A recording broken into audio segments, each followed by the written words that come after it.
Hello दोस्तों। आज की कहानी है घर का मर्द महिला से कहे खाना ढंग का क्यों नहीं बनाती हो। दोस्तों, अब हर सप्ताह सोमवार बुधवार शनिवार आपसे मिलेंगे एक नई कहानी के साथ सुबह 11:30 बजे। दोपहर के 3 बज रहे थे। रेस्टोरेंट में पवन आकर बैठा था। बार बार अपने हाथ की घड़ी ऊपर उठाकर घड़ी को देखता, सोचता अभी तक क्यों नहीं आई। पवन कभी दरवाजे की तरह देखता, कभी ऊपर देखता, कभी नीचे देखता। यूं कहो तो बस वह किसी का आने का बहुत ही बेसब्री से इंतजार कर रहा था। तभी थोड़ी देर बाद एक बहुत बन ठन के बहुत प्यारी सूट पहनकर खुले बाल में कंधे पर बैग टांगे हुए एक लड़की आई और पवन के सामने की कुर्सी पर आकर वह बैठ गई। आते के साथ हाय कहते हुए पवन का अभिवादन की। पवन ने भी उसे खड़े होने के साथ हेलो किया और बैठ गया। दोनों पहली बार मिल रहे थे। दोनों की अभी घर वालों की मर्जी से शादी तय हुई थी और उनकी शादी होने में अभी 1.5 महीना बाकी था। दोनों आज पहली बार होटल में मिले थे और साथ में दिन का खाना खाने वाले थे। पवन की होने वाली पत्नी शीतल के आने के बाद पवन बोला, और क्या खाओगी? शीतल कही कि आप कुछ भी मंगाओ, पर मेरे लिए वेज हांडी जरूर मंगाना, मुझे बहुत पसंद है। पवन कहते हैं कि फ्राइड राइस, दाल तड़का, वेज हांडी, सलाद मंगा लेते हैं। एक और कोई सब्जी बताओ ना, मंगा लेते हैं। शीतल कही, नहीं नहीं, इतना सारा खाना खाया नहीं जाएगा, बेकार में बर्बाद हो जाएगा। पवन बोला, आराम से हौले हौले बैठकर खाएंगे तो सब खत्म हो जाएगा। शीतल हंसी, फिर बोली, एक काम करते हैं, एक कढ़ाई पनीर भी मंगा लेते हैं। चलो, लड़की का टेस्ट अच्छा है, मसालेदार चटपटा खाना पसंद करती है। आगे के जीवन भी बस इसी तरह चटपटा और मसालेदार होनी चाहिए। जो खाना इतना अच्छा पसंद कर रही है तो जाहिर सी बात है वह सोचो ज़िंदगी में कितना अच्छा स्वाद लेकर आएगी। सोच के मन ही मन पवन बहुत खुश हुआ। इधर ऑर्डर करने के बाद पवन ने फिर शीतल से धीरे धीरे बात करना शुरू किया। थोड़ी देर बाद दोनों का खाना आया। दोनों धीरे धीरे बात करते हुए खाना खाए और फिर चले गए। उनके शादी के 1.5 महीना पहले तक वह दोनों बहुत बार मिले, साथ में खाना खाए, कभी फुटपाथ पर, कभी होटल पर, कभी रेस्टोरेंट पर, कभी कैफ़े पर। ढेर सारी जगह पर वह ढेर सारी बातें करते, लेकिन दोनों के बीच में सबसे बड़ा बात था वह था दोनों को खाने के बहुत शौकीन थे। दोनों हर बार अलग अलग चीज़ ट्राई करते, अलग अलग रेसिपी ट्राई करते। और जब पवन शीतल से पूछता कि तुम क्या क्या बना लेती हो, क्या क्या बनाती हो, तो शीतल भी उनसे ऐसी ऐसी मसालेदार चीज़ और ऐसी प्यारी प्यारी रेसिपी के बारे में बताती जिसे पवन अंदर ही अंदर खुश हो जाता। अंदर ही अंदर जैसे उसे गुदगुदी हो जाती कि मेरी ज़िंदगी में मेरी ऐसी पत्नी आने वाली है जो सही में उसका मन का रास्ता उसके पेट के रास्ते होकर मेरे मन को छू रही है, और वह बहुत खुश हो जाता। 1.5 महीना निकल गए और पवन और शीतल की शादी हो गई। शादी करने के बाद शीतल जब अपने ससुराल आई तो शुरुआत के 4 दिन तो शीतल ने घर का कोई काम नहीं की।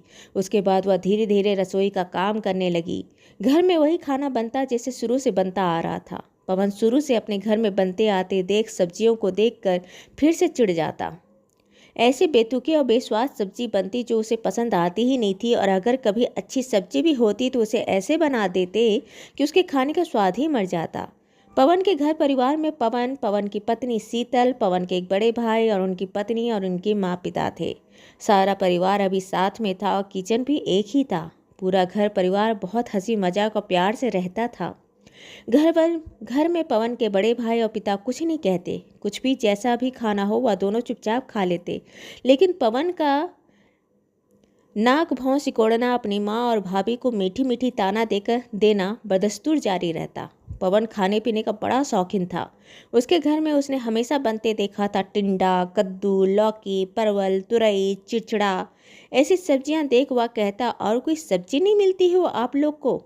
कोई ढंग की सब्जी नहीं बना सकते हो? जब कुंवारा पवन अपनी माँ और भाभीियों को ऐसी बात बोलते तो माँ और भाभी बोलते कि भैया हमसे तो ऐसे ही खाना बनता है, और तुझे बहुत खाने का शौक है ना, तो जो तेरे लिए आएगी ना वह तेरे को टेस्टी टेस्टी खाना बनाकर खिलाएगी, और अगर उसे नहीं बनाना आता तो तू उसे सिखा देना। भाभी और माँ का ताना मारते मारते दिन निकल गए और पवन की सुनते सुनते दिन निकल गए, और आखिरकार आज वह दिन आ गया था कि आज पवन शादीशुदा था। अब उसकी पत्नी शीतल थी, लेकिन अगर कुछ नहीं बदला था तो वह था घर के डाइनिंग टेबल पर लगने वाली वही पुरानी सब्जियां। शादी करके आई शीतल भी वही सब सब्जियां इस तरह से बनाती जैसे उसकी भाभी और उसकी माँ बनाती थी। पवन हर दिन बहुत हंसता खिलखिलाता मौज मस्ती में रहता, हंसी मजाक करता रहता, लेकिन जैसे ही वह डाइनिंग टेबल पर आता उसका मूड उखड़ जाता। जैसे उसके सामने डाइनिंग टेबल पर रखी तुरई की सब्जी उसे चिढ़ा रहा हो, आ मुझे खा ले। कद्दू की सब्जी जैसे कह रहा हो, तुझे भी मैंने गोल गोल कद्दू जैसा ही बना दिया ना। पवन और खींच जाता। पवन चिढ़ते हुए जब अपनी माँ, पत्नी और अपनी भाभी को कुछ कहता तो माँ भाभियाँ उसे और चिढ़ा देते। पवन जब खींचते हुए अपने पिता और अपने भाई को देखता तो भाई और उसके पिता हल्का हल्का मुस्कुराते हुए चुपचाप ऐसे ही खाते रहते जैसे पता नहीं उसमें जन्नत का सुख हो। पवन को समझ नहीं आता कि आखिर उनके पिता और भाई इतनी शांति से खा कैसे लेते हैं। सही में खाना उनको पसंद आता है या वह सिर्फ पेट भरते हैं? लेकिन इस सवाल का जवाब दे तो कौन। खैर, अगला दिन रविवार था। दिन को जब सब खाना खाने के लिए टेबल पर बैठे, खाना लगने पर जब सब वहाँ पर आकर बैठे तो पवन की भाभी ने बड़े चहकते हुए कहा, देवर जी आज बहुत अच्छी सब्जी बनाई है, आप देखोगे ना तो उंगलियाँ चाट जाओगे। पवन के मन में एक उम्मीद जगी, काश आज बहुत अच्छी सब्जी बनी हो। तो उसने बड़े चहकते हुए सब्जी के डोंगे का ढक्कन हटाया और उसका मुंह लटक गया और उसने चिढ़ते हुए कहा, इसमें अच्छी क्या बात है, आपने क्या नया बनाया। भाभी बोली, आपको कद्दू की सब्जी इतनी अच्छी नहीं लगती ना भैया, इसलिए आज हमने कद्दू की सब्जी में टमाटर डाल के बनाई, आज नया स्वाद मिलेगा आपको। अब पवन का मन इतना कड़वा हो गया कि उसका मुंह देखकर पवन के बड़े भाई की हंसी छूट गई, लेकिन अपनी हंसी को कंट्रोल करते हुए उसने कहा, पवन जरा पानी देना, और उसने अपनी हंसी को दबा लिया।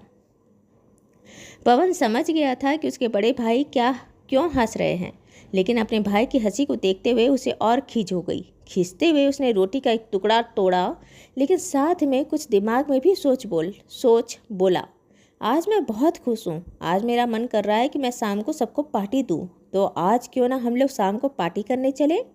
भाभी तो बिल्कुल उछल पड़ी, हम लोग तो बहुत दिन से गए नहीं, चलो बाहर चलते हैं, कुछ खाते हैं, चलो। सारे घर परिवार के बहुमत से यह बात फाइनल हो गई कि शाम को जाएंगे और बाहर होटल में खाना खाएंगे। शाम के समय 8 बजे के करीब वह लोग घर से बाहर निकले और 8:30 तक होटल पहुंच गए। सब वहां पर टेबल पर बैठे। थोड़ी देर में वेटर आया। वेटर ने पूछा, हाँ सर, क्या ऑर्डर करेंगे आप। पवन ने अपने भाभी, माँ और अपनी पत्नी की तरफ इशारा करते हुए कहा, पहले आप लोग अपनी पसंद की सब्जी बता दो, फिर हम लोग बाकी अपना ऑर्डर करते हैं। पवन की पत्नी शीतल ने कहा, मुझे तो वेज हांडी खाना पसंद है। पवन की भाभी कही, मुझे पनीर पसंदा खाना है। अब पवन की माँ कही, भाई मुझे तो मशरूम मसाला खाना है।